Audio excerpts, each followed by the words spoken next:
মক্কায় ইহুদিরা এসে দল পাকালো, চল মুহাম্মদকে আজকে প্রশ্ন করে আটকায় দিব। কি প্রশ্ন করবি? ইহুদিরা বলে এমন প্রশ্ন জানা আছে এগুলোর কিছুই মুহাম্মদ জানে না।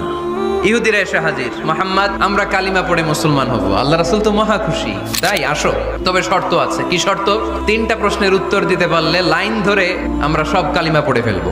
তারা প্রশ্ন শুরু করলো। প্রশ্ন নাম্বার 1, মা হুয়া রূহ? মুহাম্মদ বলো তো রুহু কারে বলে? 2 নাম্বার প্রশ্ন, মান হুম আসহাবুল কাহাফ? আসহাবে কাহাফ সম্পর্কে কি জানো? 3 নাম্বার প্রশ্ন, মান হুয়া যুলকারনাইন? যুলকারনাইন সম্পর্কে কি জানো বলো। আল্লাহ রাসূল সাল্লাল্লাহু আলাইহি ওয়াসাল্লাম বললেন আগামীকাল উত্তর দিব। টানা 15 দিন ওহী আসে নাই, নবী উত্তরও দিতে পারে না। আল্লাহ রাসূল সাল্লাল্লাহু আলাইহি ওয়াসাল্লামের জন্য এত বিব্রতকর পরিস্থিতি আর কখনো ছিল না। তিনি বারবার বলতেছেন কালকে বলবো, কিন্তু উত্তর আসে না। এর কারণ নবী ইনশাআল্লাহ বলে নাই। এবার আল্লাহ 3টা প্রশ্নের উত্তর জানিয়ে দিলেন। এবার নবী দাঁড়িয়ে গেলেন, বললেন কার কার উত্তর লাগবে আসো।